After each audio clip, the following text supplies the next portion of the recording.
When you pivoted into the dispatch role, I mean, it's a completely different animal, right? You know, it's unique. It's probably the most important job there is in a good company, because you make sure you get the right opportunity with the right person.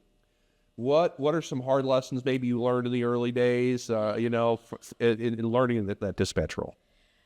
Definitely, we use this term a lot, sink the shovel. Okay. So if a tech is on a job and say they have another call that they have to go to, well, that call hasn't been sold yet. This one has. And so do we really want to risk them canceling just to not have to waive a service fee or whatnot? So we really, and I wish I had known this years ago. Yeah.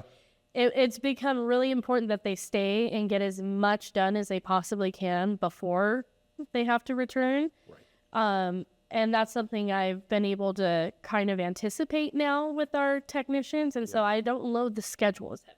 Okay. Because I also still don't want to waive any fees if we're not doing the time. But that to me was always really important. Yeah.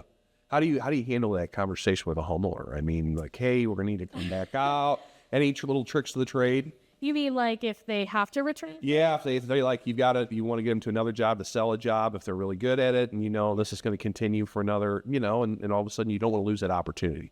Yeah, so before I even call them, I kind of explore every possibility I have, because we have a lot of technicians at this point. So, and they're all awesome. I mean, they're like all crown champs. Yeah, you know? They are. And so I kind of look at every option before I call the customer, because that's kind of the final, like, okay, this is permanent. We either have to bump them or, you know, reschedule, whatever.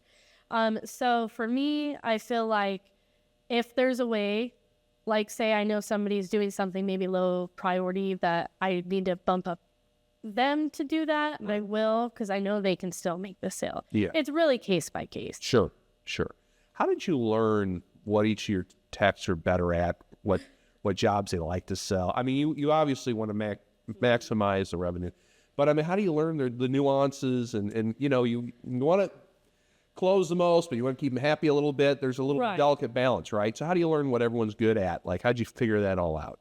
Well, half of it was just experience and what they were closing. Yeah. I'd say that was a majority of it, is just day-to-day observing. Right. I had all of them kind of tell me, if you had an ideal schedule for the day, what does it look like? Because then they're telling me their favorite types of calls, and those are normally the ones that they know they close on. Right. And also, my dad has had since 2006 to figure that out with them. And so he knows. So I consult with him a lot, collaborate with him a lot on this kind of stuff.